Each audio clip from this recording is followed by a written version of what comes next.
All right, and I believe that we can go ahead and let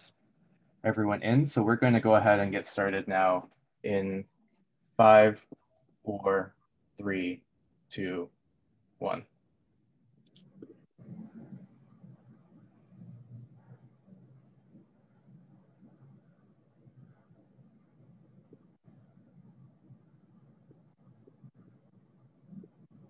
Hello, everyone. Good morning, good evening from wherever you're joining us today. Welcome to the USAID Asia Counter-Trafficking in Person Summit from Evidence2Action, hosted by Windrock International. My name is Hermes, and I'm joined today by my colleague Am, and we will be your technical facilitators today to ensure that you have a smooth experience with Zoom. You are at the welcome remarks today, and we will begin in just a moment. But before we get started, we just want to cover a few technical features available to you today. Today, we're using Zoom meetings to enable as much interactivity as possible and throughout the conference. Your participation via chat is highly encouraged, and our team will work to acknowledge and address as many questions and comments as we can throughout today's session and the summit.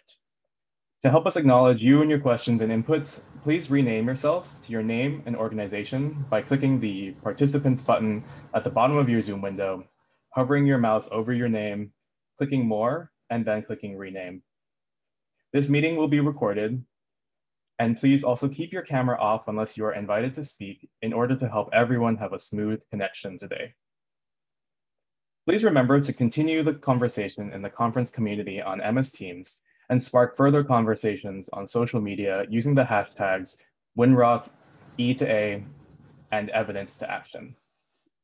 Once again, you are at the welcome remarks for the USAID Asia Counter-Trafficking in Person Summit from Evidence2Action.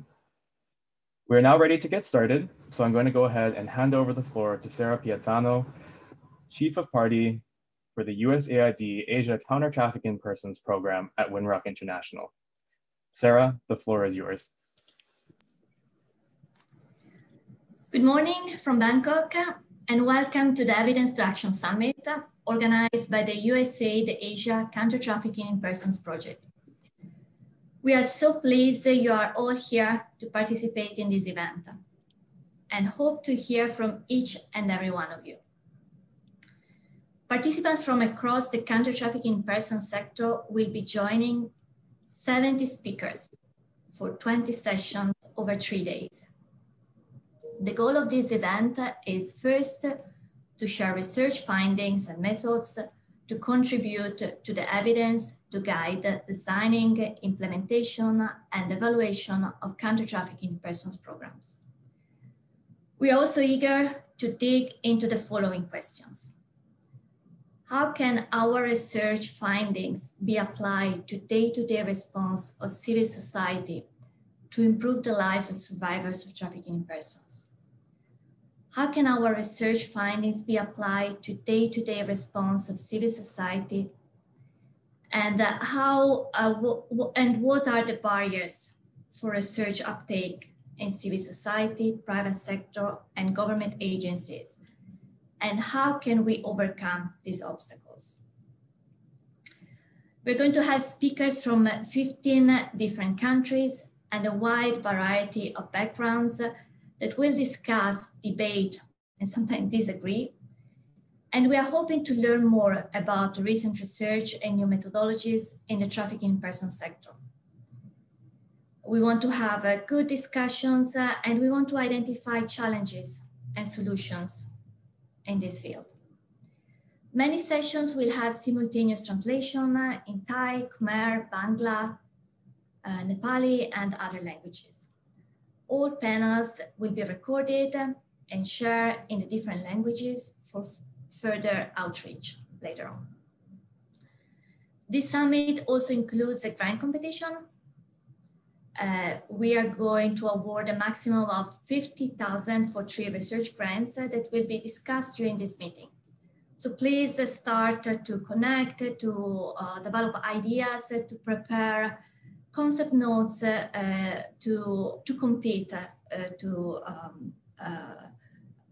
design a research idea. So we would like you to work during this meeting to develop have these plans, and these research grants will be awarded later this month. The purpose of these grants are to keep the conversations going and to support new partnerships and research initiatives in this field. So thanks for joining, and I hope you will find the sessions interesting and useful. We strongly encourage active participation. Please, you will have chat box to ask questions. We really want very interactive sessions. We look forward to learning more about your experiences, perspectives, and suggestions during each session. So now let's get started. We are very honored to have Dr. Stephen Olive, Mission Director of the Regional Development Mission in Asia of USAID, delivering today the welcome remarks. So please, let's hear from the Mission Director of RDMA in Bangkok. Thank you. Dear distinguished guests, ladies and gentlemen, I am pleased and honored to welcome you to USAID's Asia Countering Traffic in Persons, CTIP, Evidence2Action Summit. Information empowers decision makers to make smart choices about policy development, resource planning, and influencing complex systems. And more than ever, in today's interconnected, data-driven world, we understand the value of those data and evidence-based studies. Due to complex nature for the countering trafficking in persons and the challenges of working with hidden populations, research findings in this area are either extremely difficult to translate into actionable steps or inaccessible due to high fees and language barriers. For example, during the summit, academics from the University of Sussex will engage in conversations with frontline civil society organizations working in Bangladesh on the reintegration of trafficking survivors. The workshop offers an incredible opportunity for practitioners working on the front lines to share their real-life experiences and both challenge and inform current academic assumptions and social science lines of inquiry. In addition, just as important, researchers will have the opportunity to share insights regarding rigorous scientific methods which might help inform the approach and interventions of practitioners. Creating better linkages at the research and applications interface ensures that we value a learning approach and are committed to fostering such critical dialogue. For over a decade, USAID has worked to combat trafficking in persons in Asia and globally through empowering survivors to be leaders in CTIP efforts. USAID's Regional Development Mission Asia is developing a new 5-year regional strategy that will focus on supporting a resilient, inclusive, and secure Southeast Asia. This will be achieved through the following 4 development objectives: regional collective action to defend human rights increased, regional economic connectivity strengthened, regional environment and energy systems strengthened, and finally, regional response to health threats improved. As we move forward into implementation, we see a number of opportunities to further USAID's role as a convening platform and source of support to engage regional private sector resources, as well as those from the public and civil society sectors, to marshal trans-border, regional attention and action, and finally, to assemble, share, and promote transnational best practices and experiences. Through this event, USAID Asia CTIP connects research teams and frontlines organizations. Together, these links will lead to better use of data and higher quality interventions in counter-trafficking. I wish you all a very successful dialogue in the continued application of evidence to combat the global scourge of human trafficking. You can count on USAID as a partner, collaborator, facilitator, and an entity that can bring people together to work on these challenges jointly. Thank you and good luck.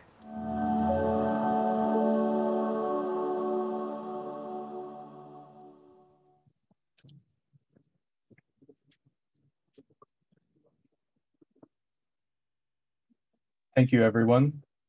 We will now begin the opening plenary titled Our Collective Stories, Research, and Impact. The next session will be conducted in English and Khmer, and we'll be doing this in sequential interpretation for this session.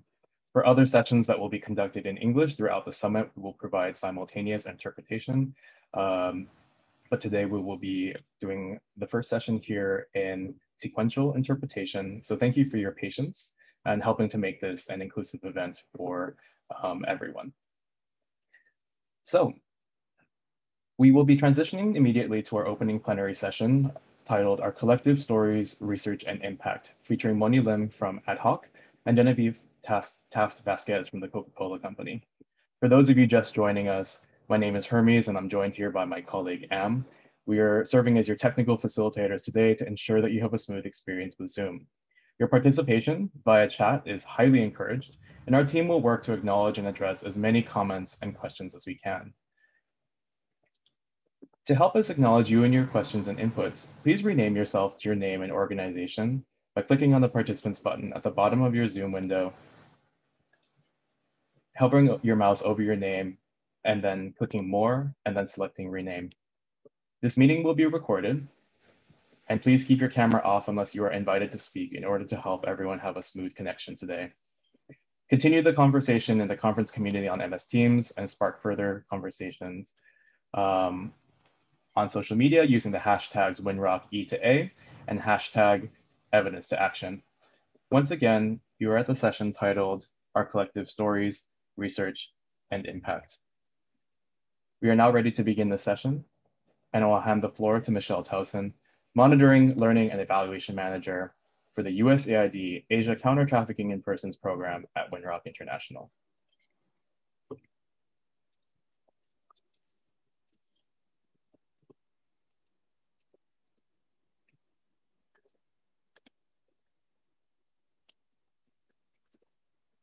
I have to agree to be unmuted. Great. Thank you so much, Hermes. It's wonderful to be here today. I'm so excited to see so many people here today. So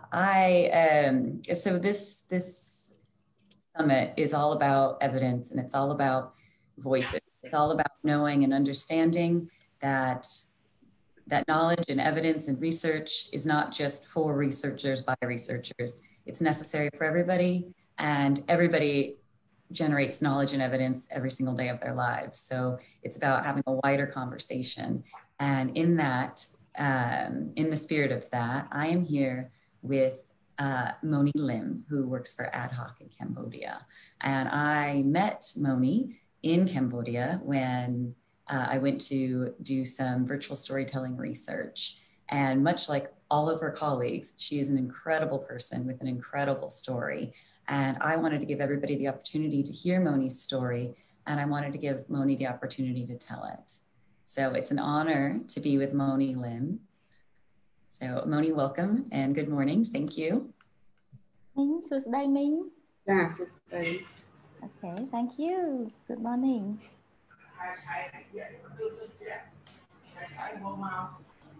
Great. Moni, can you tell us a little bit about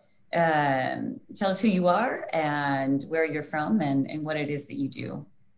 ចា៎អ្នកមីងអាចជម្រាបបានទេថាមីងជានរណាមកពីណាហើយមីងកំពុងធ្វើការងារអីបច្ចុប្បន្ន ចា៎អរគុណ Good morning ដើម្បីកុំឲ្យខាតពេលខ្ញុំឈ្មោះ Moni Lim ហើយខ្ញុំអាយុលើសពី60ឆ្នាំហើយខ្ញុំធ្វើការនៅអង្គការអាខុកនេះ27ឆ្នាំហើយខ្ញុំធ្វើការងារផ្ដោតទៅលើផ្នែកស្ត្រីនិងកុមារការជួយស្ត្រីនិងកុមារទៅលើបញ្ហាផ្ដោតធំជាងគេរឿងជួញដូរមនុស្សរឿង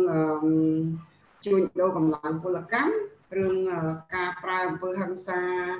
នៅក្នុងគ្រួសារទៅលើសហព័ន្ធមាន ដែលជនជាអ្នកងាយរងគ្រោះជាងគេគឺស្ត្រីនិងកុមារហ្នឹងហើយនឹងការចាប់រំលោភសេដ្ឋសន្តិវៈទៅលើស្ត្រីនិងកុមារ ចា៎ So my name is Muni Lim. I am over 60 years old. I work for ad hoc for 27 years already, and I handle the case with women and children. Most of the case are human trafficking, labor trafficking, domestic violence. I mean the violence between spouse, husband, and wives. We kind of provide service to assist the women and children survivor. I also take care of the rape cases. Thank you. So, Moni, I want to ask a lot more about your work next, but I thought maybe we could talk a little bit about what brought you to this field and why you do this for a living. មីងក៏ចង់ជម្រាបបន្ថែមទៀតមីងអាចប្រាប់បានទេថាមូលហេតុអីបានជាមានអ្វីនាំឲ្យមីងមកធ្វើការងារបែបនេះហើយហេតុអីបានជាមីងធ្វើនៅក្នុងវិស័យនេះអញ្ចឹង ចាខ្ញុំសំណួរនេះចំលើចំណុចចិត្តដែលខ្ញុំថានឹងនិយាយជម្រាបជូនអង្គប្រជុំយើងនៅថ្ងៃនេះមូលហេតុធំជាងគេរបស់ខ្ញុំតាមកាប់ background ខ្ញុំគឺជាគ្រូបង្រៀនទេចាក៏តែខ្ញុំឈប់ធ្វើការងារជាគ្រូបង្រៀននៅក្នុងស្ថាប័នគ្រូបង្រៀនហើយខ្ញុំងាកមកធ្វើការនៅអង្គការសិទ្ធិមនុស្សហើយអ្វីដែលខ្ញុំចង់ជាងគេគឺការជួយស្ត្រីនិងកុមារដោយសារតែការរស់នៅរបស់ខ្ញុំ5ជំនាន់ខ្ញុំបានឆ្លងកាត់5របបនៃការផ្លាស់ប្ដូររបបញឹកញាប់របស់ប្រទេសកម្ពុជាខ្ញុំមានបទពិសោធន៍ខ្ញុំមានការមើលឃើញខ្ញុំមានការឃើញច្រើនណាស់ចាឃើញរឿងផ្លែកហើយដដែលចំពោះការធ្វើបាបស្ត្រីហើយនិងកុមារដូច្នេះចំណង់ចំណូលចិត្តហើយនឹងការប៉ងប្រាថ្នារបស់ខ្ញុំគឺចង់ជួយស្ត្រីនិងកុមារទៅខ្ញុំស្រឡាញ់ហើយខ្ញុំនៅតែរក្សាការងារនេះរហូតកន្លងមកចា So your question is exactly what I want to talk about here. From my background, I used to be a teacher, but then I quitted my job and I moved to work for the human rights organizations. My purpose is to help women and children survivor. I have been living through 5 different generations in the country. I experience many different things. I see a lot of different things, and I see the repetition of the same problem that happen with women and children. And I love doing that. I really want to do it to assist them, to help those women and children. Can you tell us a bit about how you got on this path to do this kind of work? Did something inspire you in particular? ចាមីងមូលហេតុអីមានអីដែលញ៉ាំងទឹកចិត្តដែលជំរុញឲ្យមីងមកដើរលើផ្លូវនេះមកធ្វើការងារទាំងអស់នោះមានស្អីបន្ថែមទៀតចាខ្ញុំសារដើមបន្តិចកាលពីតូចមកខ្ញុំតែឃើញប្តីវាយប្រពន្ធហើយមិនមានការតបតតាមផ្លូវច្បាប់ដោយសារតែប្រពៃណីទំនៀមទម្លាប់ទស្សនៈសង្គមខ្មែរឲ្យស្ត្រីនឹងត្រូវតែគ្រប់ប្តីខ្លាចប្តីហើយទស្សនៈមួយគឺមិនឲ្យស្ត្រីនឹងនិយាយច្បាប់ប្រពៃណីហ្នឹងគឺថាឲ្យតែស្ត្រីនិយាយគេចាត់ទុកថាស្ត្រីនឹងជាមនុស្សអាក្រក់នាំភ្លើងក្នុងមកក្រៅប្រាប់គេអត់បានហើយនេះហើយគឺជាភាពមិនស្មើគ្នារវាងស្ត្រីនិងបុរសរវាងប្តីនិងប្រពន្ធមួយទៀតខ្ញុំឃើញកុមារជាច្រើនត្រូវបានម្ដាយឪពុកចេះតែវាយធ្វើបាបដោយយកលេសថាព្រានម្ដៅចាខ្ញុំចង់តស៊ូមតិនៅក្នុងការជួយធ្វើម៉េចឲ្យសង្គមខ្ញុំនឹងទទួលយកបាននៅភាពស្មើគ្នារវាងស្ត្រីនិងបុរសដៃគូជីវិតនៅក្នុងការរស់នៅកុំឲ្យមានការរំលោភបំពានហើយមានការកែប្រែខ្លះអំពីការដែលព្រានបដៅកូនរបស់ខ្មែរយើងចេះតែវាយធ្វើបាបកូនតាមវិធីគម្រាមកំហែងតាមវិធីឲ្យកូនខ្លាចចាខ្ញុំមានផ្នត់គំនិតមួយគឺចង់កែប្រែSo, actually, I want to get back to since I was a child, I see a lot of different things around myself. I see that husband beat wife in the country, and it's allowed by the culture, by the perception. Everyone feel okay for the husband to beat his wife. Men, all the women don't get respect from the man. And when she's got beaten up, she cannot speak it out because there's a code for the woman here. If you speak it out, you tell outsider about the problem in your family, that's when you bring the fire from in and out, which recognize is something not good for the woman in this culture. So I want to see something that equal between men and women, like the way they are treated in the society. The other thing is that the way that people advise children, that they beat the children and they say that that is the way to advise them. And I really want to advocate for them. I want to make a change for this. I want men and women to have equal rights. And I want people to stop and change their mind about the way that they think that beating children is to educate them. So can you, so now you work with Ad Hoc and you've worked there for 27 years. Can you tell us a little bit about what you do on a day-to-day basis and the kinds of responses? មីងធ្វើការនៅ ad hoc ហ្នឹង27ឆ្នាំហើយគាត់ចង់ដឹងពីបទពិសោធន៍របស់មីងនៅក្នុង ad hoc ហ្នឹងតើជារៀងរាល់ថ្ងៃមីងធ្វើការងារអីខ្លះចាមីងដោះស្រាយបញ្ហាអីធ្វើអីមីងអាចប្រាប់បន្តិចមកមីងចាចំពោះខ្ញុំកន្លងមកខ្ញុំធ្វើការងារពីរផ្នែកធំៗផ្នែកទី1គឺផ្នែកអប់រំផ្សព្វផ្សាយអប់រំផ្សព្វផ្សាយគឺយើងមានការបើកវគ្គនៅតាមមូលដ្ឋាននៅតាមសហគមន៍ហើយយើងមានវគ្គច្រើនដូចជាវគ្គខ្លះផ្សព្វផ្សាយប្រាប់អំពីច្បាប់ខ្លះៗដែលពាក់ព័ន្ធទៅនឹងការការពារសិទ្ធិស្ត្រីគឺដូចជាកតិកាសញ្ញាដូចជាស៊ីដហើយដូចជាច្បាប់ជាតិនិងច្បាប់អន្តរជាតិពាក់ព័ន្ធនឹងការការពារស្ត្រីនិងកុមារមួយទៀតគឺយើងផ្ដល់ប្រឹក្សាយោបល់ដល់ជនរងគ្រោះណាដែលគាត់មកពឹងពាក់យើងដូចជាខ្លះគាត់គ្មានលទ្ធភាពនៅក្នុងការរកយុត្តិធម៌ដោយខ្លួនគាត់តាមផ្លូវតុលាការក្តីតាមផ្លូវអាជ្ញាធរមូលដ្ឋានក្តីយើងជួយគាត់ទៅតាមផ្លូវច្បាប់ដើម្បីទាមទាររកយុត្តិធម៌ឲ្យគាត់មួយទៀតហ្នឹងគឺយើងជួយរកមណ្ឌលណាដែលមានតំណែងតំណង NGO មកជាមួយអាថុកយើងនឹងដើម្បីជួយរកកន្លែងស្នាក់បណ្ដោះអាសន្នជំនះគ្រោះមានន័យថាឲ្យតាន់ពេលវេលាចិនចាឲ្យគាត់ស្ត្រីហើយនិងកុមារទៅតាមលក្ខណៈដែលរងគ្រោះរបស់គាត់ចាហើយមួយទៀតនោះគឺយើងជួយគាត់ទៅលើការទប់ស្កាត់ការជួញដូរដូចជាយើងជួយផ្ដល់ប្រឹក្សាយោបល់គាត់ផ្នែកគាត់ធ្វើទេសចរប្រវេសអីជាដើមយើងជួយពន្យល់គាត់ហើយពេលណាដែលគាត់រងគ្រោះយើងជួយគាត់នៅក្រៅប្រទេសដោយតាក់ទងជាមួយនឹងអ្នកការទូតខ្មែរប្រចាំនៅបណ្ដាប្រទេសទាំងនោះហើយយើងជួយគាត់ដើម្បីបានត្រឡប់មកវិញហើយជួយគាត់តាមផ្លូវតុលាការយើងមានមេធាវីផ្ដល់ជូនការពារពួកគាត់ដោយមិនគិតកម្រៃហើយយើងមានសេវាសង្គមកិច្ចចុះទៅដល់សួរសុខទុក្ខគាត់ក៏ដូចជាផ្ដល់នៅអាហារបន្ទាន់បើសិនជាគាត់ខ្វះខាតខ្លាំងបើសិនជាគាត់មានជំងឺអីខ្លាំងយើងតំណាក់តំណងដើម្បីជូនគាត់ទៅពេទ្យហើយក៏ដូចជាផុតពីនោះទៅគឺយើងបានជួបគាត់ផ្ទាល់នៅគៀកគាត់យើងអាចដឹងពីតម្រូវការពីមូលហេតុពីកត្តា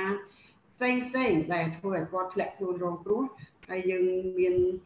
ការជួយជា small business ហើយយើងមានការតាមដានគាត់និយាយចំទៅយើងមានការងារទី1គឺអប់រំផ្សព្វផ្សាយទី2ប្រឹក្សាយោបល់ផ្ដល់អ្នកច្បាប់មួយទៀត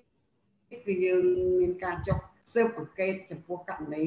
រងគ្រោះរបស់គាត់ដើម្បីរកភស្តុតាងជាក់លាក់ដើម្បីដាក់ជូនទៅតុលាការក្នុងការជួយគាត់ហើយទី4គឺរឿងសេវាសង្គមកិច្ចនឹងឯង Okay, so there are many things that we are doing in ad hoc. We do education and dissemination. We run a course at the community level. We teach people about human rights, about the international convention, about CEDAW. The other thing is we provide legal consultation to the survivor if they don't have any legal support, if they don't know about legal proceeding, if they have no idea about this, then we provide legal consultation. We have a free lawyer for the survivor. So we can have to provide advice if they want to go through the court case or if they want to solve the problem with the local authority. We also do referral because we have some NGO center that are the partner of ad hoc. So we refer the survivor to the service that fit the need of them. And we look for like the safe center in some like important or urgent cases. We look for safe place for them. We also do prevention awareness raising on tip prevention through educate people about safe migration. And if people get stuck overseas or have the problem overseas when they migrate, then we also contact the embassy to provide assistance to try to bring our people back home. When they come back, we provide legal proceeding support. We have with the lawyer, we have the package of social service to them. We provide food, medical check-up, and we are close to them. So we know exactly what they need. We can assess their real need and provide assistance. We sometimes provide a small business grant. So basically, there are 4 different main services that we provided: education and examination, legal counseling, investigation to support them in the court proceeding, and social services. So you do many different things, and you have such vast life experience. As you say, you've been many generations. And you've seen so much happen. Can you tell us how you think your experience and your personal and what you've perceived makes a difference in your work? How does it help you do your work better? មីងគាត់ចង់ជម្រាបថាមីងមានបទពិសោធន៍ច្រើនដូចមីងបញ្ជាក់ចឹងមីងបានរស់នៅឆ្លងកាត់ច្រើនចំនួនមកហើយមីងបានឃើញច្រើនបានជួបច្រើនមានបទពិសោធន៍តើបទពិសោធន៍នឹងអ្វីដែលមីងបានឃើញហ្នឹងវាបានជួយមីងយ៉ាងម៉េចដែរនៅក្នុងការងារប្រចាំថ្ងៃចង់និយាយថាវាធ្វើឲ្យការងារមីងខុសប្លែកពីមុនវាធ្វើឲ្យរបៀបដែលយើងធ្វើការនិងការយល់ឃើញទស្សនៈរបស់យើងវាខុសប្លែកយ៉ាងម៉េចដែរបើប្រៀបធៀបថាបើសិនជាយើងអត់មាននឹងយើងមានអាហ្នឹងតែការដែលបានឃើញបានឮបានជួបប្រទះផ្ទាល់អញ្ចឹងវាជួយយ៉ាងម៉េចដែរដល់ការងារមីង ចាអរគុណកន្លងមកបបពិសោធន៍ហើយនឹងការងារដែលខ្ញុំធ្វើកន្លងមកវាជួយខ្ញុំច្រើនឧទាហរណ៍ដូចជាការដែលខ្ញុំបានធ្វើការងារសង្គមកន្លងមកខ្ញុំបានអនុវត្តមានបេសកកម្មច្រើនក្នុងការជួយជនរងគ្រោះក៏ដូចជាជួយសង្គមប៉ុន្តែរូបខ្ញុំតត្រូវបានគេចាប់ឃុំខ្លួនចាចាប់ឃុំខ្លួនដោយអយុត្តិធម៌ប៉ុន្តែខ្ញុំអត់មានចង់និយាយថាខ្ញុំអត់មានកំណត់មួយថាភ័យខ្លាចហើយធ្វើកិច្ចការងារហ្នឹងត្រូវតែឈប់ពេលដែលគេបោះលែងចេញពីពន្ធនាគារមកត្រូវតែឈប់បងប្អូនគ្រួសារសពបែបយ៉ាងគេសាក់ចេះឲ្យខ្ញុំឈប់ធ្វើការងារហ្នឹងដើម្បីសុវត្ថិភាពតខ្លួនក៏ប៉ុន្តែខ្ញុំគិតថាមនុស្សយើងកើតមកស្លាប់ទៅវិញពំនាំទៅរបស់តែពីរយ៉ាងទេគឺអំពើល្អនិងអំពើអាក្រក់ដូច្នេះខ្ញុំបានធ្វើអ្វីដែលខ្ញុំពេញចិត្តកន្លងមកយូរឆ្នាំហើយខ្ញុំអត់ខ្លាចអីនឹងធ្វើបន្តទៅទៀតទេដូច្នេះបទពិសោធន៍ការងារកន្លងមកក៏ដូចជាការរងគ្រោះផ្ទាល់របស់ខ្ញុំវាជាមេរៀនវាជាកម្លាំងចិត្តមួយផ្ដល់ឲ្យខ្ញុំនៅតែចង់ធ្វើការងារនឹងបន្តទៅទៀតដោយខ្ញុំគិតថាគឺជាគុណសម្បត្តិរបស់ខ្ញុំសម្រាប់បម្រើសង្គមវាពង្រឹងណាមិនធ្វើឲ្យខ្ញុំបាក់ស្បាតអីទេទៅជាពង្រឹងស្មារតីពង្រឹងនៅកម្លាំងចិត្តហើយនឹងមានចំណេះវិជ្ជាបន្ថែមពេលខ្ញុំចូលទៅក្នុងពន្ធនាគារខ្ញុំបានលឺច្រើនណាស់ពីពន្ធនាគារមកព្រោះអីកន្លងមកខ្ញុំធ្វើការងារពីដើមខ្ញុំរៀនក្រោយមកខ្ញុំធ្វើការងារជាអ្នកមន្ត្រីរាជការក្រោយមកនោះខ្ញុំលះបង់ខ្ញុំធ្វើការឲ្យក្រុមហ៊ុនបន្ទាប់មកខ្ញុំធ្វើការងារសង្គមមានន័យថាផ្នែកដូចមេរំដីខ្ញុំមានបទពិសោធន៍ច្រើនហើយការងារនេះច្រើនតែយកអត់ដែលឃើញក្នុងពន្ធនាគារយ៉ាងម៉េចទេបើសិនជាខ្ញុំធ្លាប់ទៅទស្សនកិច្ចឬមួយក៏ថាទៅយកស្ថានភាពមនុស្សជាប់ទោសនៅក្នុងពន្ធនាគារស្ដីអំពីសិទ្ធិអ្នកជាប់ទោសហ្នឹងខ្ញុំដឹងតែតាម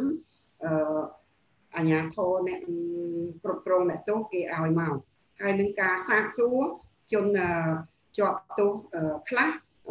បន្តិចបន្តួចតាមតែការរៀបចំដែលគ្នាមិនហ៊ាននិយាយការពិត ចាអញ្ចឹងយើងអត់ដែលឆ្លងកាត់ទៅជាប់ពន្ធនាគារមិនទេគឺតែវាឆ្ងាយពីមនុស្សយើងដែលមានសេរីភាពដូច្នេះនៅពេលដែលខ្ញុំចូលទៅក្នុងពន្ធនាគារគឺថាខ្ញុំបែរជាបានដឹងរឿងដ៏ច្រើនអំពីស្ត្រីយើងនៅក្នុងពន្ធនាគារមានការរំលោភបំពានសិទ្ធិច្រើនទីនោះ Okay, so thank you for that question. I think I am doing social work. I want to assist the victim. I am helping them every day. I used to be arrested once, but it doesn't give me any fear. It gives me more motivation and courage. I'm not afraid of what I am doing. Other people might want to quit after they are released from jail. Of course, many friends and relatives and family told me that I should quit my job for my personal safety. But I don't think so. I believe that people, when after we die, we only bring two things, bad or good things that we have done. So I'm not afraid of what I am doing right now.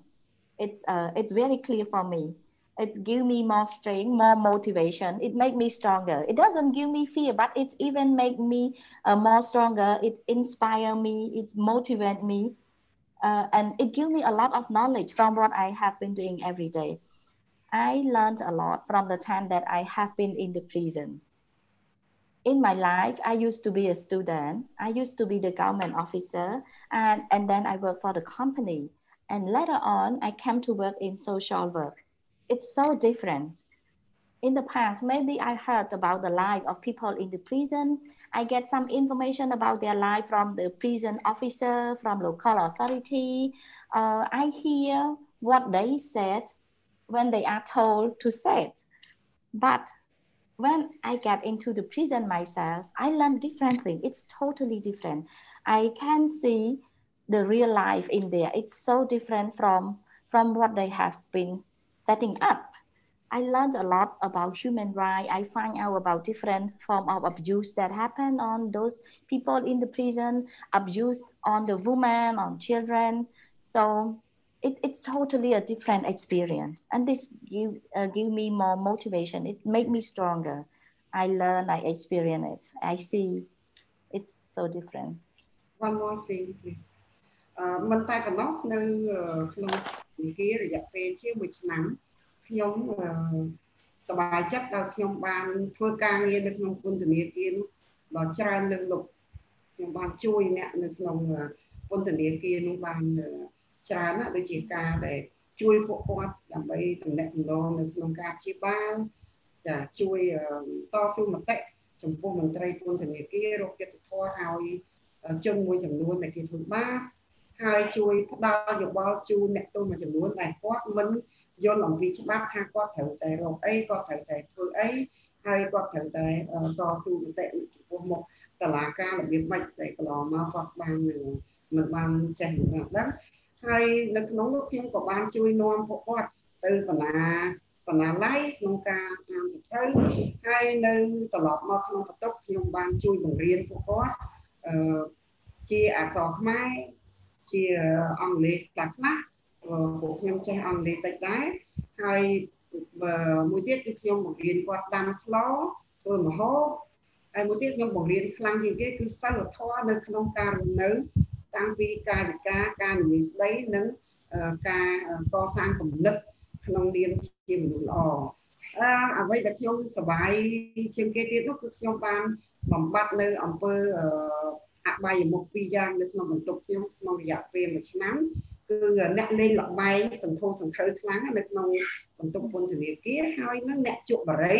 ហើយនឹងអ្នកលួចជក់គ្រឿងញៀនអញ្ចឹងនៅក្នុងបន្ទប់ផ្ទាល់របស់ខ្ញុំរហូតដល់ខ្ញុំបន្តទៅបន្ទប់ផ្សេងទៀតតែបន្ទប់ខ្ញុំគឺបានជាប់លក់ជាងគេដោយសារខ្ញុំស្នាក់នៅទីនោះគឺបាត់អស់អ្នកជក់បារីចាបាត់អស់អ្នកជក់បារីស្ទើរតែមិនមាន 1% ផងហើយនឹងអ្នកលេងល្បែងក៏បាត់អស់ខ្ញុំបញ្យល់ហេតុផលហើយខ្ញុំមានការតស៊ូមតិជាមួយពួកគាត់ផងមានការបញ្យល់ណែនាំគាត់ហើយលើកហេតុផលហើយជួយគាត់ច្រើនចាលើកពីនឹងអញ្ចឹងខ្ញុំមានកម្លាំងចិត្តមួយថាខ្ញុំបានជួយនៅក្នុងពន្ធនាគារជួយជនរងគ្រោះជួយអ្នកជាប់ទោសជួយពួកគេបានច្រើន Yeah. So I want to add a bit more about my experience, 1 year experience in the prison. I am so happy because I have been there, but I have done many things for them. I help people to get their treatment. I advocate for the people who are suffering in the prison. I provide them with legal counseling. For some people who have no idea about legal proceeding or who have intention to give up in their court case, then I encourage them. I explain them about the court procedure. I bring them to the library to read. I take some time to teach them Khmer and English. I know some basic English. I help them with cooking. I teach them morality, how to speak, how to behave, how to think, and to have some initiative in doing things. And they are another successful thing for me is that I had to eradicate 2 big problems in the cell room, especially in my spot, in my cells.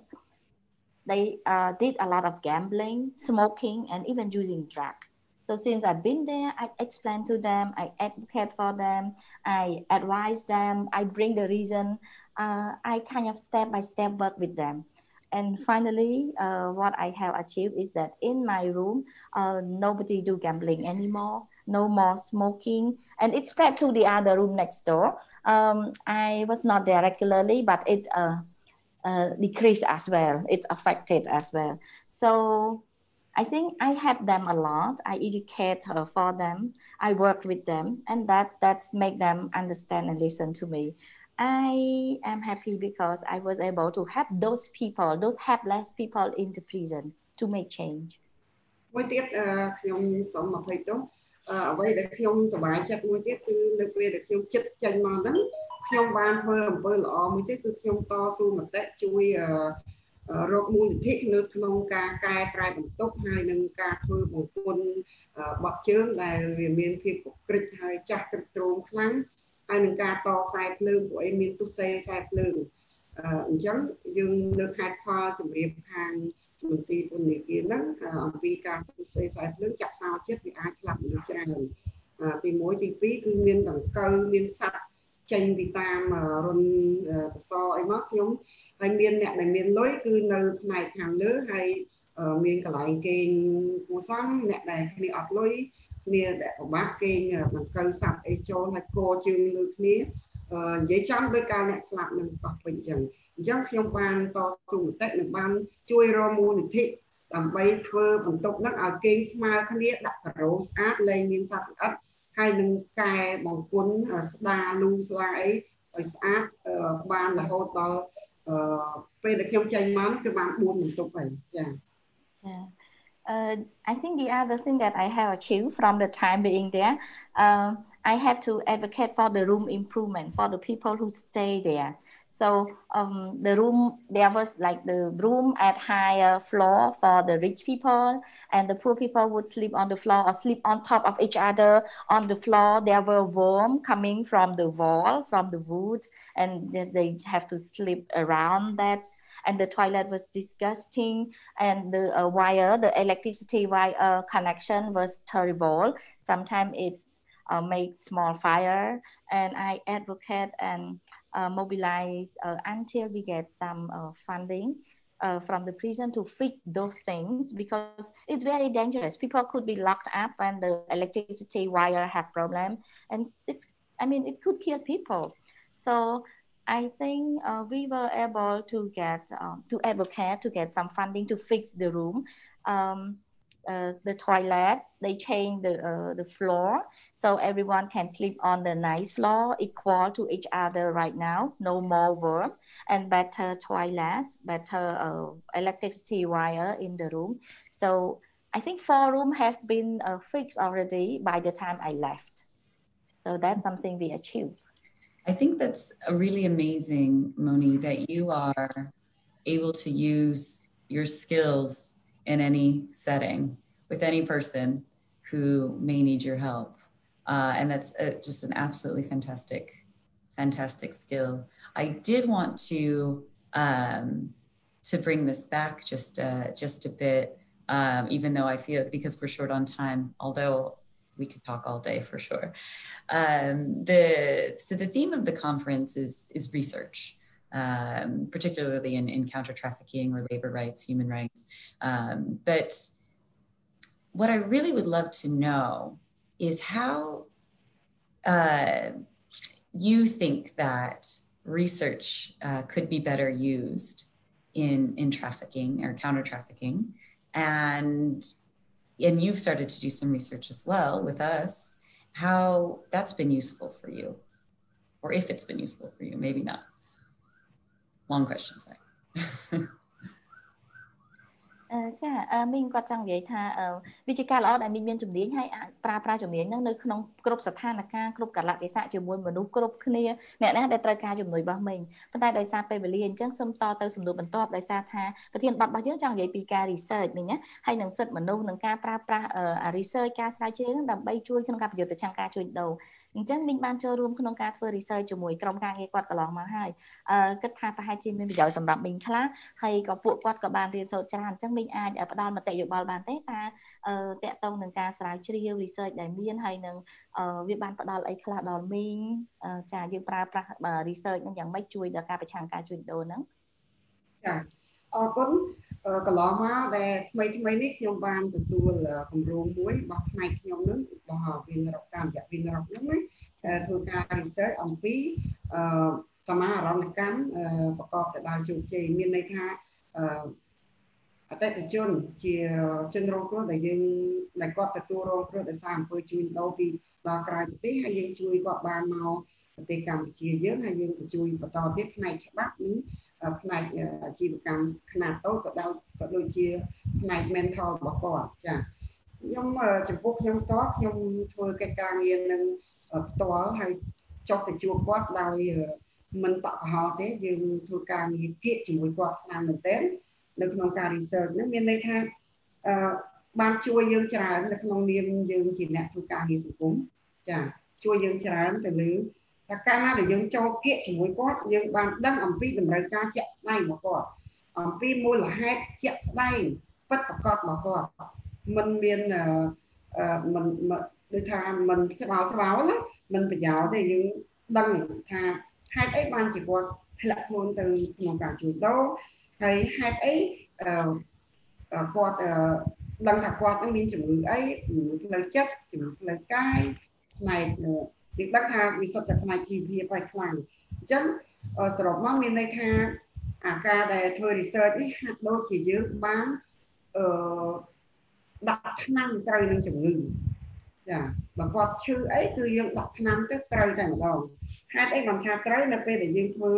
research ហ្នឹងយើងបានមកគឺជាវិធីសាស្ត្រមួយ research ហ្នឹងគឺជាវិធីសាស្ត្រមួយដែលយើងឲ្យដឹងអំពីថាតទៅអនាគតពួកគាត់ហ្នឹងនឹងប៉ះពាល់អីទៀតគ្រួសារគាត់ប៉ះពាល់អីហើយសង្គមរបស់គាត់ហ្នឹងប៉ះពាល់អីចាវិធីមួយគឺថាធ្វើឲ្យយើងដាក់ថ្នាំត្រូវចាទី2គឺជាវិធីសាស្ត្រមួយឲ្យយើងដឹងអំពីអនាគតកាលរបស់គាត់ចាទី3ធ្វើឲ្យយើងដឹងពីរបៀបនៃការជួយគាត់ចាថាតើយើងត្រូវជួយគាត់យ៉ាងម៉េចដើម្បីឲ្យត្រូវជួយគាត់ផងគ្រួសារគាត់ហើយនឹងសហគមន៍របស់គាត់ក៏ដូចជាយើងបានចុះទៅជួបអាជ្ញាធរយើងបានផ្ដល់អនុសាសន៍មួយចំនួនជូនអាជ្ញាធរផងដែរហើយអាជ្ញាធរក៏បាន comment មកលើយើងជាអ្នកស្រាវជ្រាវផងដែរចានេះគឺជាផលប្រយោជន៍ So I think what I have learned from the research, it has been useful for me because the thing is that I got to work closely with the survivor. It helped me a lot. When I get close to them, I know the real need, I know their real problem, the reason. It's very clear. It's not like our assumption about what they need or what are their problems, but it's clear to us what they really need and what are the reasons, what make them fall into the trap of human trafficking. We understand about their need,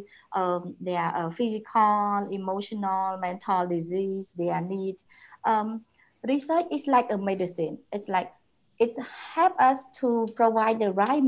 medicine to the right disease. We do research, we know exactly what happened, what is the real problem, and we can put the right medicine for that. And it's like another technique to help us to predict or to really see the future. We can understand about their problem, their family problem, the society. It's not just to cure them for now, but it helps us to be able to foresee what's going to happen in the future with them, with the family, the problem that they're going to face, the society. So first, we provide the right medicine to the right disease. Second, we can predict what's going on in the future, what will happen to them. And third, we know how to help them better as well. Yeah, I even meet with the local authority. We talk to them. They make comment. They give comments to us. We give advice or comments to them back and forth. So these are very helpful for the daily work. That's amazing, and I love that. And I feel like that's going to be the quote of the summit is research is like medicine. It helps us to diagnose what's wrong. So I love that. That's absolutely fantastic. We are so short on time, and I wanted to leave this session with asking Moni. I was told that Moni is trying to share her story more widely and is maybe started or thinking of writing a book. Can you just tell us a little bit about what motivates you to tell your story? មីងគាត់គិតថាគាត់ពេញចិត្តមែនតើចំពោះទស្សនៈដែលមីងលើកមិញចង់និយាយថា research វាហាក់ដូចជាថ្នាំចាវាជាថ្នាំឲ្យយើងដាក់ត្រូវទៅនឹងជំងឺគាត់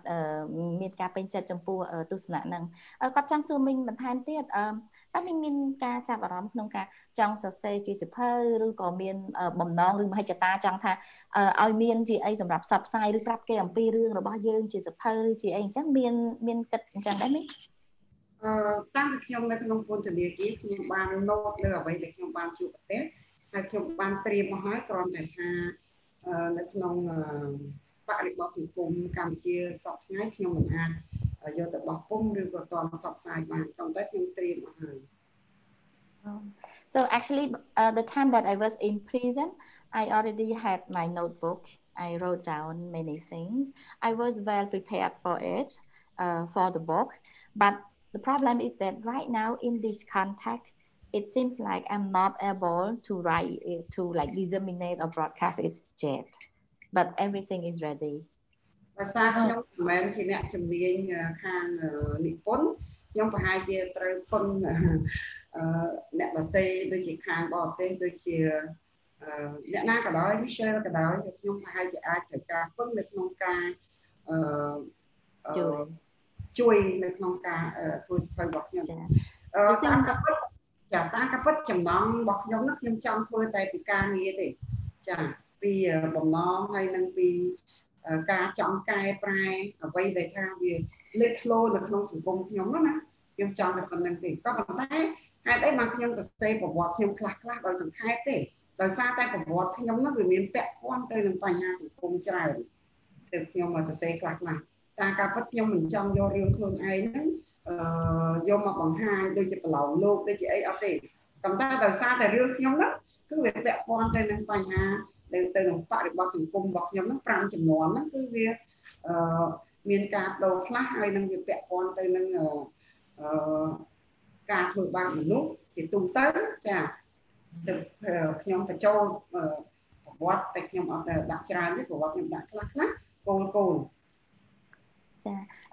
So it is just the note. I have the note, but I don't really have the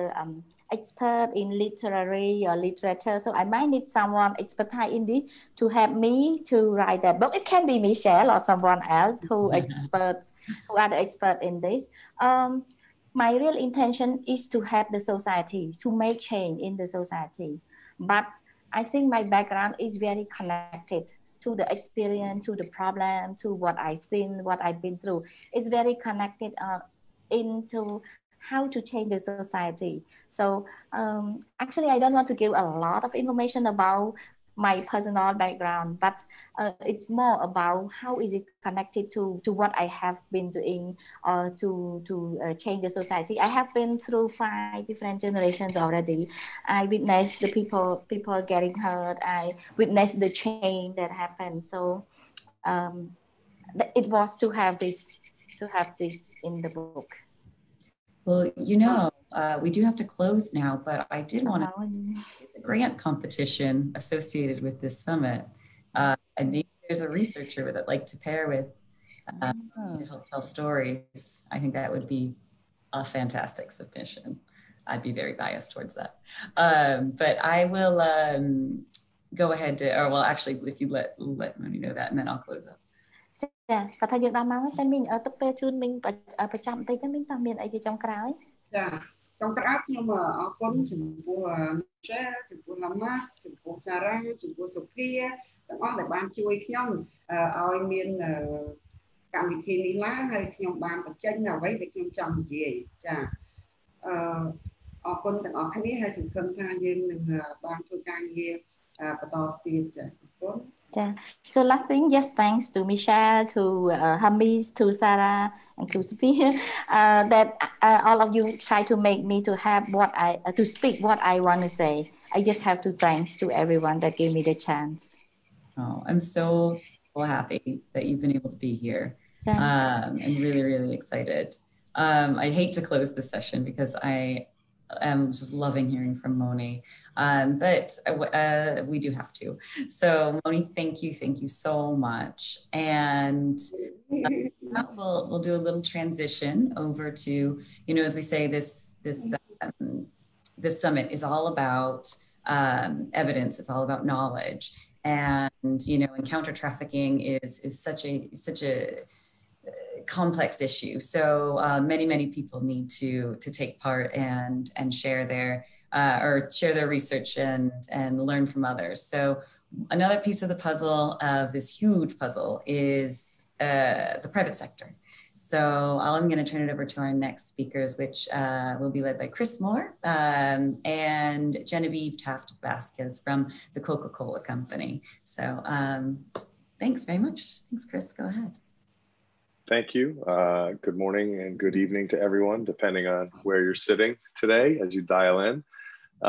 My name is Christopher Moore. I'm a team leader for the economic growth team here at USAID's Regional Development Mission for Asia.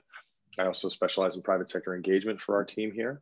And I'll be facilitating our fireside chat with Genevieve Taft-Vasquez, who is the Global Director of Workplace Rights at Coca-Cola. Genevieve, thanks so much for taking the time to join us today. To kind of get us rolling, you know, I was thinking about how it's always interesting to hear how someone comes to engage with these issues. Would you tell us a little bit about how you got involved and why this topic is a priority for the Coca-Cola Company?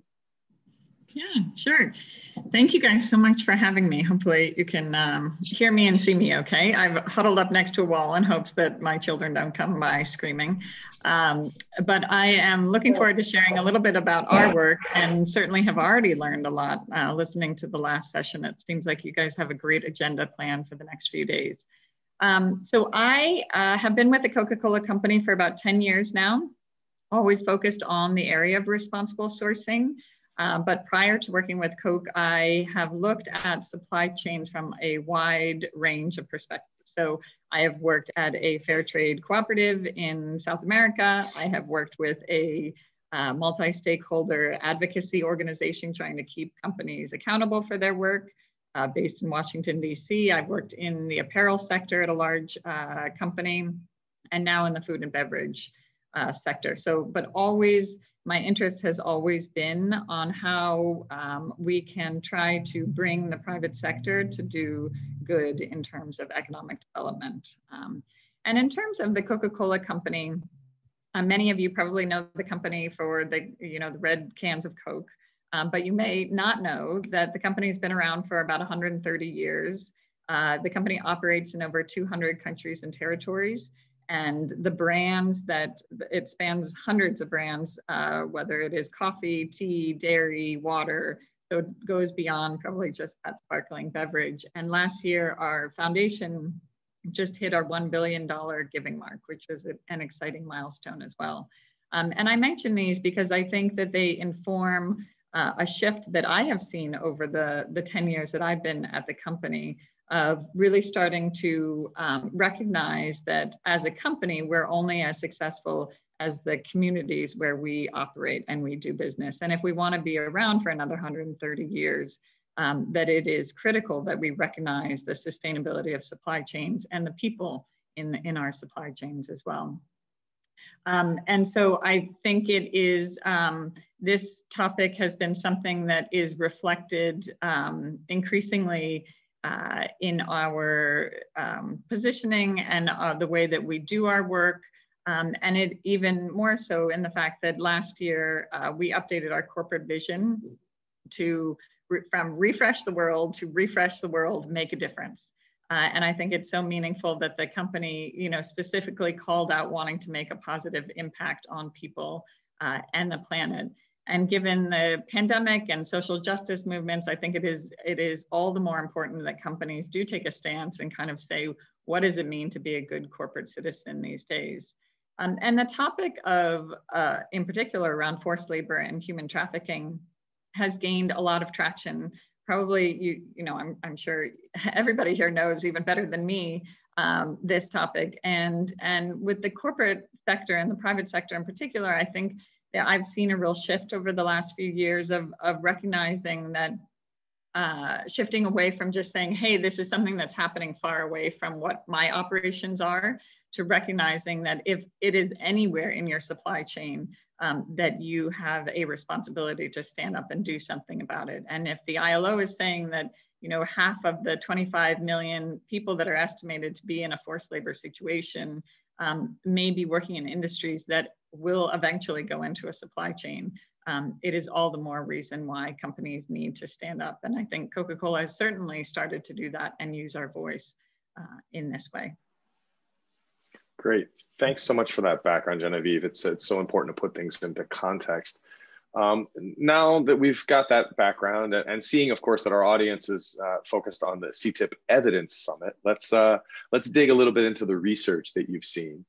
Maybe you could start by telling us a little bit about the studies that Coca-Cola has been conducting in the sugar supply chains. You know, why did the company decide to do this research? What were the questions you all were trying to answer?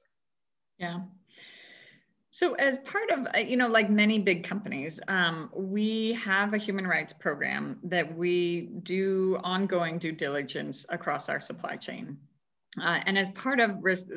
that's kind of our overall respect for human rights. We have our human rights policy, we have our supplier guiding principles, which is, you know, what are the expectations we have of ourselves and our supply chain partners as well. And so that ongoing due diligence, it will include, you know, third-party audits or human rights assessments that happen. It will include a number of different activities. Recently we did kind of what we call a salient human rights exercise, where we looked at our business and we looked at our value chain and tried to identify where are the key risks in our supply chain. And agriculture was one of the topics that came up, one of the areas that came up, and particularly around forced labor and child labor as well. We also got some push from a critical friend, Oxfam, saying that sugar in particular is a key commodity for us as a company, and is also an industry where these risks can be particularly prevalent. So with that in mind, what we did was to commit to looking at our key sourcing markets, identify where there was potential risk for some of these human rights abuses, and committed to doing what we call kind of a sugar landscape study of our supply chain. And so the studies themselves are done by a third party, and we partnered with hopefully, you know, local firms as well as some of our global partners as well. And the idea is to not just look at one supplier, but to say, what does our overall supply chain look like in the sugar industry in these markets? To date, we have published 21 of these country studies. And the way that the studies have worked have been to look at 3 key issues. So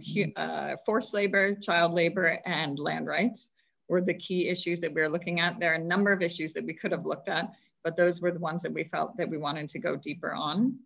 And then the studies themselves have 3 components. So it'll be desk research that is done, stakeholder interviews, and then field visits. So for instance, in the one in Thailand, the researcher would, after completing the desk research and doing stakeholder interviews, would then go and they visited 10 mills, 136 farms, and then interviewed 400 workers on those farms. So it is, I know I'm talking to a bunch of researchers who probably can tell me that a lot of the things that may be challenging with this methodology, but for us, it was an important way to get kind of a holistic picture where it's not just the desk research, but really trying to put all the pieces together to provide kind of a holistic picture of our supply chain. And again, not just looking at one particular supplier, but understanding at the country level, what are some of the key issues, and then how can we take that forward? So thank you, Genevieve, for setting up my next question, because taking it forward was actually what I was going to ask you about next. You know, how has this research, you know, either the stuff that Coca-Cola has directly contracted or other pieces of research you guys may have referenced, can you tell us a little bit how that has impacted the company's own policies and practices, or even its outlook, or even specific initiatives that the company has in regards to this topic? Yeah. So the studies, I think, have been really interesting and informative, and we have kind of iterated, right? So we started on this path and then learned what working well, what do we need to improve upon. But in all cases, I would say what we found is, of the 21 that are published now on the website, 2/3 of them have issues related to these key human rights risks. And they vary in terms of severity, right? But in all cases, that we need to make sure that we're following up on any of the risks and issues identified. And I would say that in summary, or in kind of a general, if I were to look at the buckets of risks that were identified, what we found is that there were operational risks, and then there were more systemic risks. And the operational risks might be the ones that are, you know, maybe our suppliers didn't have the right policies in place. Maybe they hadn't cascaded that information down. Maybe they didn't have the appropriate grievance mechanisms that they needed to have in place. On the other hand, there were systemic risks that were identified as well. So that might be around poverty. It might be around access to education. It might be around rule of law as well. So you're going to have what we found is, okay, well, there are these operational risks that maybe we can take the next step on. And then there's going to be the more systemic risks that we recognize maybe we needed to do, make sure that we're working in collaboration with others. So on the operational side, based on the findings, then we could go back and follow up with our supply chain in terms of helping them develop policies. We put together a compendium of best practices around addressing child labor, forced labor, sharing that back with our suppliers. So that was something where I think we could, the levers were a little bit easier for us as a company to address. What's challenging is more on the systemic, the more of the systemic risks. And so I'm hoping in the discussion section, we'll get some ideas about opportunities for collaboration. But I would say when we look at these, we published 21 and they are very different markets. Some of them are heavily regulated, some are not, some are small, some are large, some are disaggregated, some are vertically integrated. And so I think there's certainly no one solution is gonna work in all of the markets. But what we've tried to do is to say, okay, how can we help to bring together a little bit of a coalition of willing to address some of these issues. And I might just spotlight, if it's helpful, a couple of examples. Please. So if I were to think of, on these systemic things, a couple of approaches that we've taken is, one, working with, let's say, a multilateral approach. Another might be working directly with our peer companies. And then a third might be, let's see how we can bring our foundation to bear and to kind of fund some of this. So in terms of the multilateral, we in India have been working with the IFC on a project that's called Mita Son. And it's really focused on bringing sustainable agricultural practices. So it's more around driving productivity. And we found that even though we were trying to address the issues of child labor and forced labor, that the best way that we could do that was through an economic lens. So that particular project was through the IFC, or with the IFC in terms of driving that. The project in Mexico is an example where it's more private sector led. So we brought together, I want to say 6 or 7 of our peer companies through an industry association who were also procuring sugar, to say, okay, how can we start to have, how can we start to drive these expectations with our suppliers? And then we ended up developing an MOU with local governments to kind of to drive that as well. So that was an example of a private sector engagement. And then in terms of more of the foundation work is in Nicaragua, we found that there were incidences of children coming into the supply chain, not necessarily with our suppliers, but coming into the supply chain because of a need, again, because of economic resources. And so we worked through our foundation with another organization to develop alternative income sources so that the children then had an opportunity to go back to school. So again, just trying to figure out what are the different levers that we can pull and how do we kind of help support in any way that we can. Interesting. You know, I note that you talked about some of the challenges, and I also noted you talked about the multi-stakeholder approach. And I wanted to ask you a little bit more about challenges, about kind of, I might say, corralling or bringing together all your stakeholders into a common direction. And there's a particular challenge that I think might apply to Coca-Cola Company even more than many other multinational companies, in the fact that you have that franchise model. So can you talk a little bit more about how that business model of having the local bottlers being a separate company or being a franchise company, you know, what challenges and opportunities that presents when you guys try to address core human rights issues within your supply chain? Yeah, I think it's such a good point. And it's, and what, you know, for us as a company, our franchise model is important, obviously, to the company, but it does pose unique kind of challenges. And I would also say opportunities. But, you know, the other thing that's important in there is that every company has something different. So supply chains are very different. And so it's challenging, again, to kind of generalize the way that a company might work, or to say one solution is going to work, or that the corporate center can dictate, because that often is not the case. And supply chains get very murky very quickly. And so, you know, it's important to kind of recognize that and understand, you know, the way that companies work and what works best for them. So the franchise model for us, as you mentioned, means that the bottling companies that we work with that are very close partners with us are independent companies, and they have the rights to a particular area or region. And so what it means is that, again, that we can't necessarily dictate that they do a certain thing, but what we do need to do is kind of work with them as partners. And I would say, so it poses a challenge, but it also poses an opportunity, because oftentimes it might be more challenging to bring more people along, but when you do that,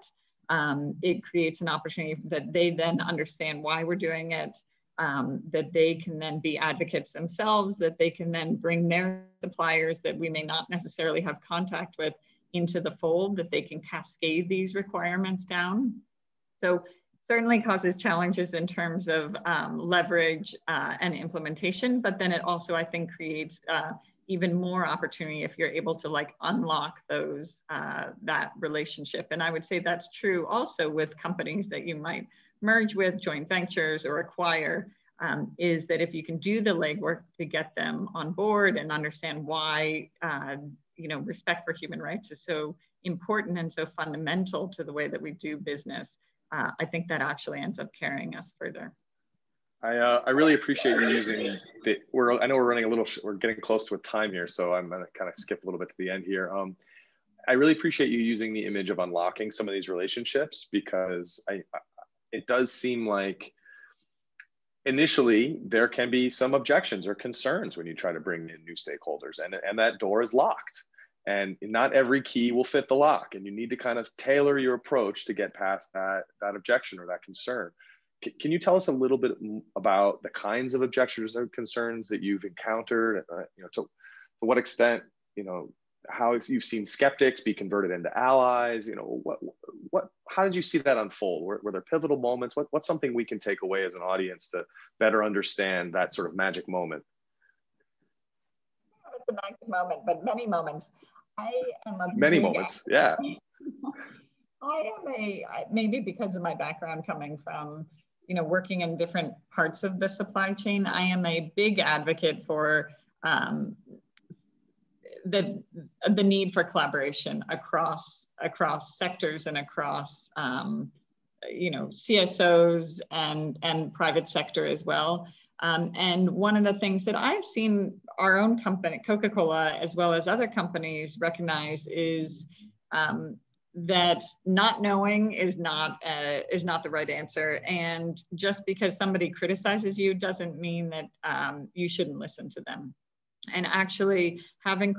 those critical friends can help you understand the risk to your business even better. And so we've seen that with some of our critical friends, and I mentioned Oxfam earlier,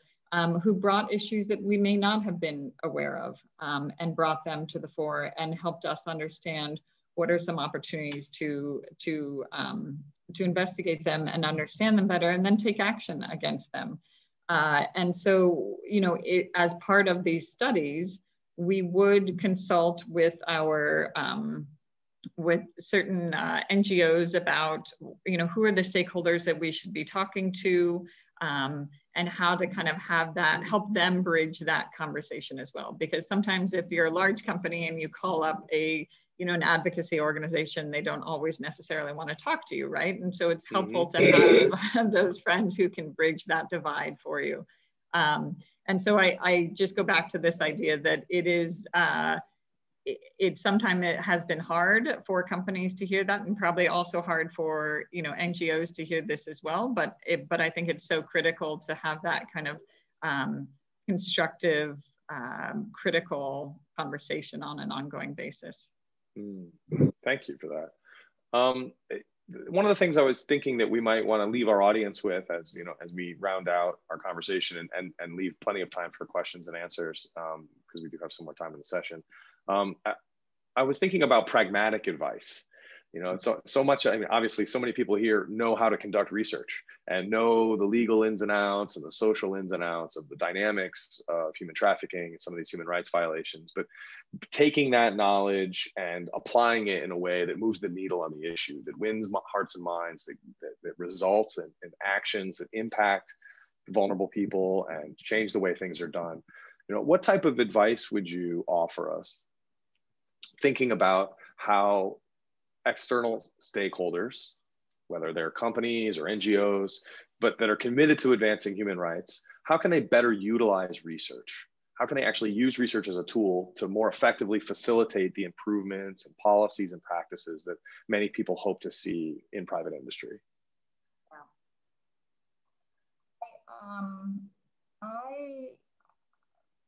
One of the things, and the last session I think was a really good example of this, is being able to better tell the personal story through the data.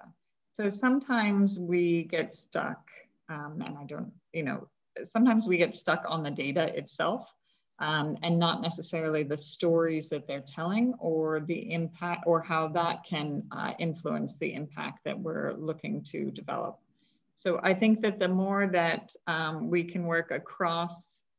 industries to identify and better marry the data sets with the individual stories, I think can be a really powerful and helpful story to tell. And certainly I'm sure there are a lot of researchers here who kind of know the data better. But to know how to kind of bring that for companies, especially to kind of understand how then, who are the different stakeholders who bring to bear different elements of that, I think is so important. So again, I guess I would just reiterate this message of coming together with maybe unlikely partners can be a really helpful and powerful way to use research. I want to dig a little bit on this here, because the unlikely partners thing is something I've noticed in other social advocacy work, that sometimes it's uncomfortable. And that people who maybe wouldn't want to talk to each other at a cocktail party suddenly find that they can find common cause on issues that overlap. Do you have any, I mean, I realize that this maybe it's sensitive because you don't want to name names about relationships, but are you able to tell us maybe a little anecdote about a time when you saw unlikely partners get together? I come back to Autumn just because of the fact that they were the instigators of the sugar studies. And so the way that some of these advocacy organizations have worked is that they will put out kind of a ranking of how you're performing. And I can say that they're always kind to companies, and they want to keep it that way. And I totally respect that and appreciate that. But we have been able to kind of get to the point where then we continue to have a constructive engagement with a number of these types of critical friends. And I will say I'll give them credit because of the fact that it did push us to initiate this work around the sugar studies, which I think has helped us as be a better business as an example of that. The last follow-up question on this, because this is almost like a nuts and bolts thing. Was there something about the way they approached you that made it more effective? Or was it just something like, hey, it got covered in the press, you guys noticed it, the merits of its own work got through to you? Well, no, I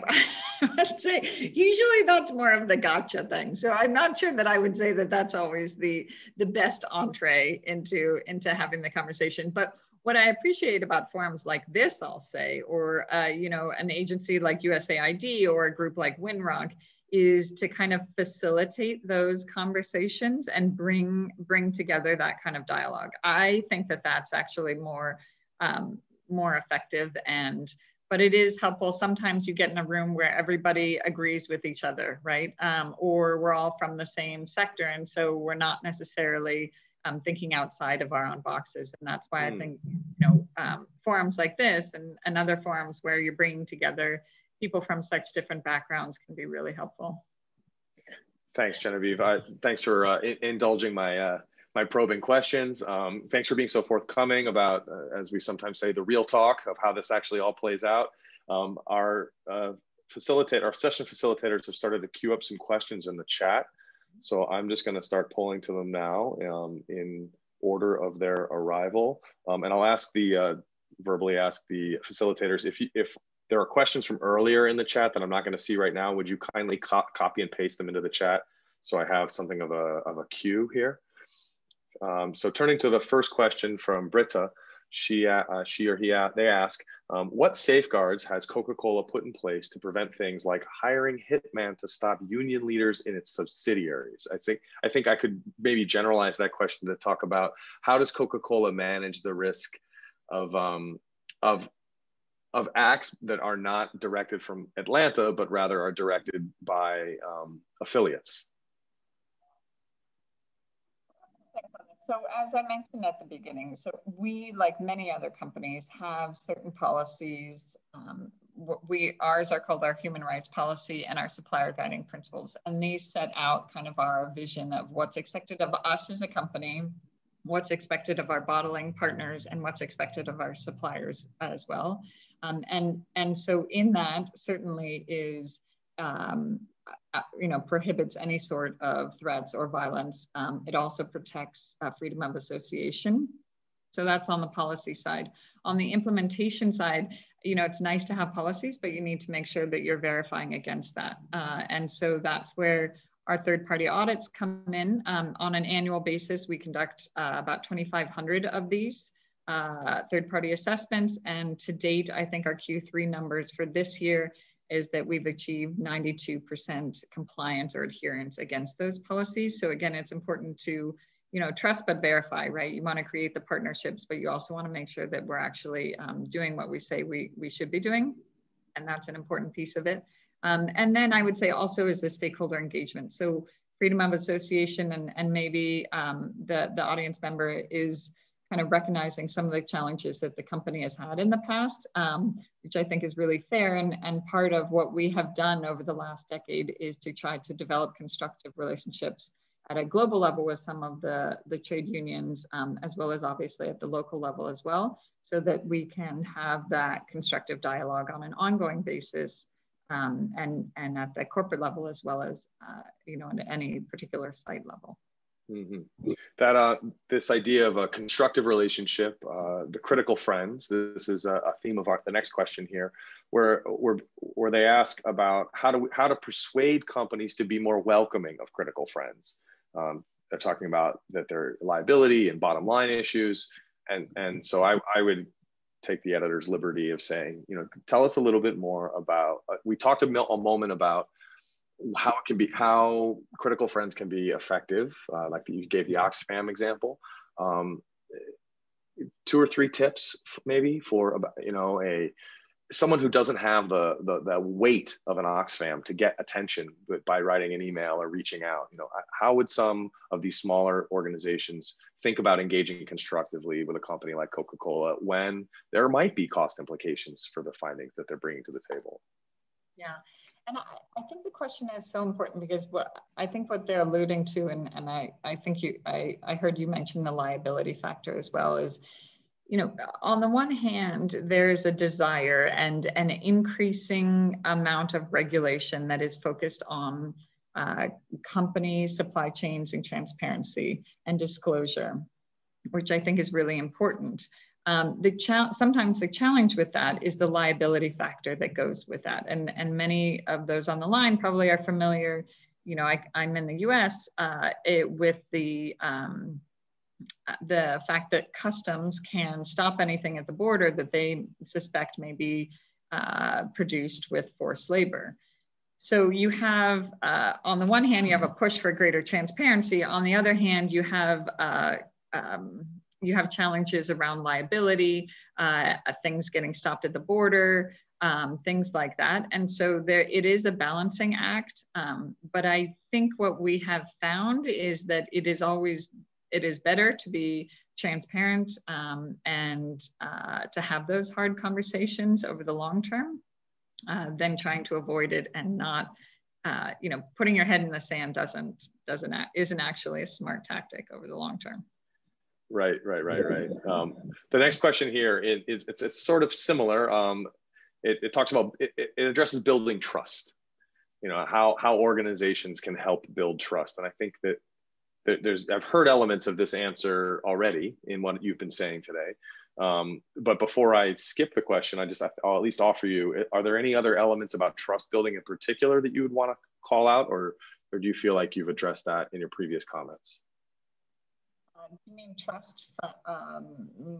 on the part of the organization? Because I will say trust is a two-way street, right? Like not everybody would trust us, and and maybe the company or private sector wouldn't necessarily trust everybody. So I think building that trust is important both ways, and part of that I think is making sure that when you enter into a partnership that you do so with integrity and with kind of a transparency, so that you are maintaining that open dialogue, you are addressing any issues that come up, that you make sure that you're staying in touch so that you, both sides feel that they are being respected and forthright. I'm not quite sure what else would be helpful in that way, but I think it is a really important topic, and certainly cuts both ways. Okay. Another question from our audience. Eugenio is asking about the connections and the work you guys have in the Philippines. Specifically, wondering if you guys have any partnerships with NGOs studying human rights issues in the supply chain there. Can you comment? Are you able to comment sort of off the cuff about any alliances or relationships you guys have in the Philippines? Well, I will say that actually is a sugar study that we are pursuing now. It obviously 2020 happened. It happened everywhere. So a lot of work has been kind of paused. but Philippines actually is an area where we will be doing and publishing a country study. So I actually, unfortunately, our director who's based in the region couldn't join this conversation. But if there are organizations that would be recommended, I actually would really appreciate that, because we are in the process of doing this due diligence. And as I mentioned, as part of the studies, have a lengthy stakeholder engagement process, both in terms of the actual studies and then after the fact in terms of remediation. So would love to hear any suggestions that person does. All right, thank you. There's one last question here in the chat, and that's my way of letting the participants know that this will be the last question for the Q&A unless they get it into the chat. They're asking if you can share about activities connected to the prevention of forced labor and human trafficking with suppliers at Tier 3 and Tier 2. And I'll add my own spin to this one as well, where I'm sure that there's a number of activities that you guys engage in, and instead of making you give us the comprehensive list, if you could highlight maybe one or two that you think have been most successful, that have delivered results that you're most proud of, and maybe if the life cycle works this way, one that you're just getting started with, that you've got some hopes are going to do something interesting and different going forward. So, we didn't get too much time to talk about this, but it is, the issue of forced labor and human trafficking obviously is not new to supply chains, but I think companies, rightly so, are finally recognizing, as I mentioned, that, it could be somewhere in their supply chain, and more than likely it is deeper in the supply chain. And so when we did our salient human rights exercise and we started to map out the value chain, you start to understand where these risks are. And we were looking at the post-consumer recycling. So how is it that our PET is being collected? We're looking at the agriculture sector. And so for us, those might be considered Tier 2 or Tier 3. It kind of depends on how supply chains go. And so I think it's been one of the things that has been important when we first started to recognize forced labor, the issues around forced labor and human trafficking in supply chains, is to update our policies. So we updated them with what I think is now considered, obvious, but it was around the responsible recruitment of workers. So around passport retention, around the fact that contract terms needed to be understood prior to hire, and that there were no recruitment fees. And when we started doing this, these actually were not things that at least our supply chain was super familiar with. And so when we started rolling these out, I want to say it was about 5 years ago now. We went globally and we worked with our audit firms to build their capacity around these issues. That we went to our suppliers, we went to our bottlers, and did kind of global training around this topic. So it was an important piece around building the policy, number one, and then building in the due diligence again. So you're making sure again that you're implementing it. So I would say that being on the front end of that, maybe before some of the other companies was really important for us in terms of gaining our voice and then being able to talk about it and having the shift. So we have seen in markets that have been very challenging around recruitment fees that we have been able to chip away at this topic and really make progress. And so I am particularly proud, in particular, some examples in Taiwan, where that was not a very easy market for us to make changes on, that we have seen suppliers start to address the recruitment fee and the reimbursement of recruitment fees. So that's one thing. I'd say there are a number of opportunities and exciting opportunities that we've seen. We're pursuing a project that I think hopefully actually has some overlap with Winrock, and maybe we can merge them, looking at opportunities like blockchain and how do we put contracts onto the blockchain so that there is a transparency over the life cycle of employment. So I think you're taking a lot of different opportunities that are there. Some of them newer, and some of them have been well played, but all of them really important to tackling this issue. Great. Well, Genevieve, I want to thank you for being so forthcoming, for responding flexibly to our questions, whether from the audience or from me. And I especially want to recognize and thank you for inviting the participants to suggest other partners to work with. And I want to really encourage folks to take that as an authentic request, and do pass on suggestions for organizations that might consider working with Coca-Cola to try to make a difference in this supply chain. Thanks again. And with that, I will turn it back over to our masters of ceremony. Thank you. Take care.